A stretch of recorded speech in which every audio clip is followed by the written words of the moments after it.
it's Tom here from Tech Nexus, and thanks for joining me on today's video. So in the last couple of days we updated our equipment model here for this northern area. We also added some more connections over here to this advanced steel model, and we'll slowly build that up. And today we're going to have a look at this equipment model here in this area 3. So we're going to sort of be in this back corner.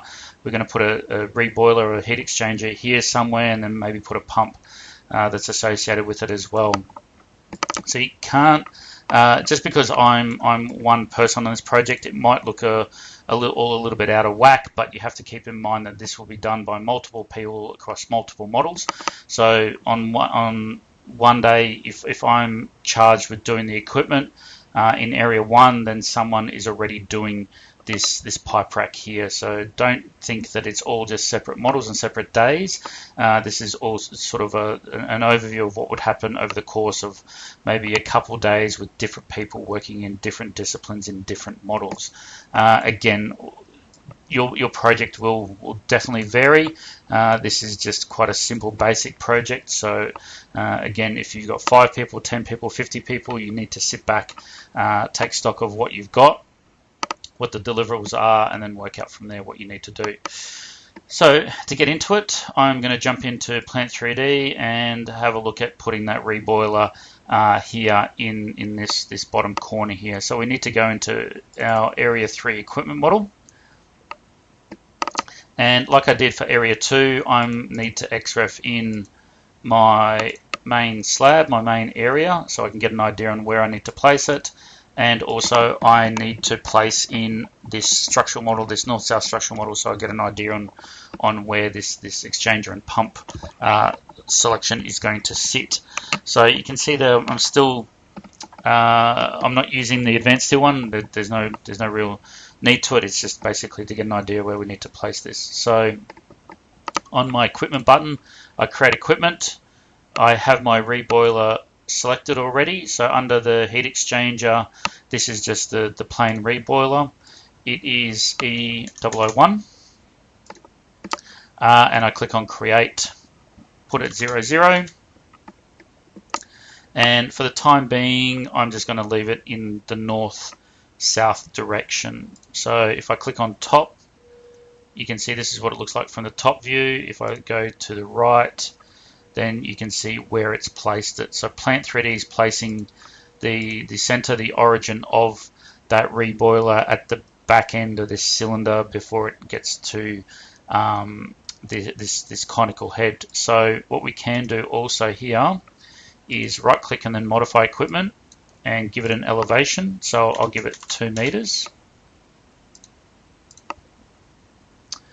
And you can see it's placed at 2 meters up in the air there as well. So it will also give people a chance, if you wanted to, is to give people a place to walk through the middle of that if they need to as well. So, and I know off our p&id we've got 2 inlets and 2 outlets on that, so we don't need that 5th one there. So again, control, click the nozzle, click the delete button, and then there it goes. And then also our nozzles, so we've got one coming in from the top, one coming in from below, and both of our nozzles here are down from below. So again, we can modify this top nozzle and then click on change location, and the A value, we can make that -90, and you can see it drops it down. And again, we need to adjust the length, so it probably needs to slide further along here, so that H value, we can make it as 1500 just to start, a bit longer, 1750, looks about right. Again, your equipment models will be a bit different. I'm going to make my length of 200, so it sticks out 200 from the outside of that cone or the outside of the cylinder to the face of the nozzle there. So 200, and then we'll do the same for the other one. Make the L value 200 and make the height, the distance, let's make that 100. Because I know somewhere here we're going to put some saddles as support. And then let's do the same for the top nozzles. So the value, I'm going to round it off, 200, 2350, looks about right. Now I don't have equipment drawings for this, so again I'm just eyeballing sort of what looks right and what I think is going to work.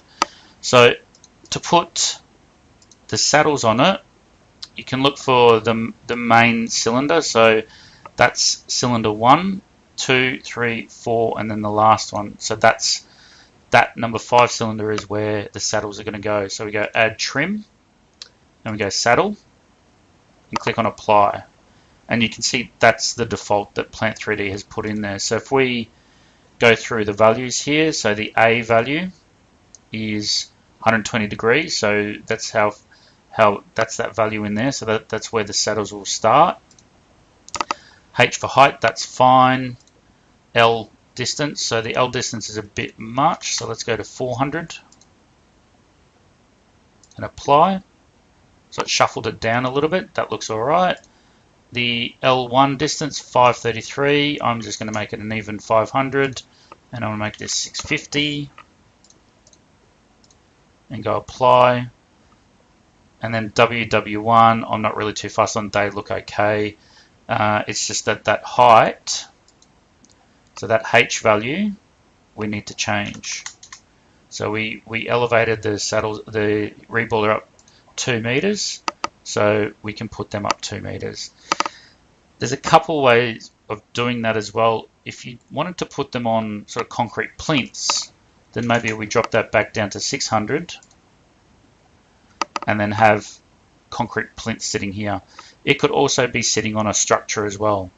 So again, that'll be something we might decide a little bit later on. So for now, that's obviously not in the right spot. We don't want it at 0, 0 because it needs to be sitting out here somewhere. So just using normal AutoCAD commands, I'm going to move it. Let's go 25 meters. And I'm going to move it north, just so it's somewhere about the middle here at 9 meters. So there we have it. There's our reboiler sitting where we want it. And then we need to insert another pump. Centrifugal pump, and that was P005. Create and leave it at 0, 0. And again, same thing, I'm going to rotate it in the right direction that it needs to go, and then I'll use AutoCAD commands to move it proper. So if we move it up here, let's put it close to the rack here, so let's do 12 meters, and let's move it over, looks like 18.6 might be about right.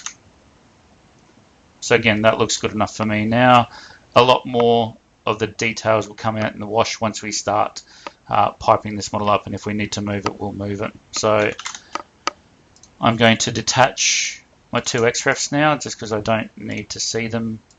And if I close this now, I'll save it when it closes. And then I go to my overall master and I XREF that in. So there you have it. So there's our new pump and new reboiler sitting high up. Again, we have to determine what we're going to do with that, how we're going to place it, whether it's going to be a structure or just concrete plinths.